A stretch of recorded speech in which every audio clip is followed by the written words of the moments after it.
नमस्कार, मी उमेश चक्कर आणि आपण पाहतात प्रवाह न्यूज नेटवर्क. हिंगोली जिल्ह्यातल्या औंढा शहरामध्ये मी आहे आणि शिवसेनेच्या उद्धव ठाकरे बाळासाहेब गटाच्या शिवसेना उपनेत्या सुषमाताई अंधारे माझ्यासोबत आहेत. एकंदरीतच सुषमाताई अंधारे माझ्यासोबत आहेत. हिंगोली जिल्ह्यामध्ये आपण आलात, स्वागत झालंय, अभिषेक केला. काय मागणं, काय साकडं घातलं, काय महाराष्ट्रातला बळीराजा सुखावू दे, इथली बेरोजगारी महागाई मिटू दे. या महाराष्ट्रात कायदा व्यवस्थेला जो चूड लागलाय ती अराजकता थांबू दे.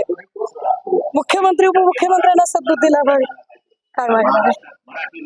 हिंगोली जिल्ह्यामध्ये भाजपकडून हे करतात, निवेदन दिलं जात आहे. एक मिनिट थांबा.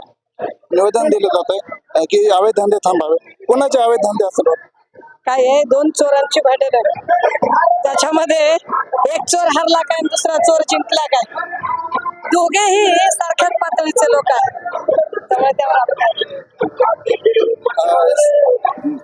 भाजपचे आमदार असतील, शिंदे गटाचे आमदार असतील, या दोन्हीकडून सुद्धा हे केलं जातं, ते एकमेकावर चिखलफेक केलं जाते. काय तेच म्हटलं की दोघंही चोर माणसं आहे, त्यामुळे दोघांमध्ये आपण काय बोलणार.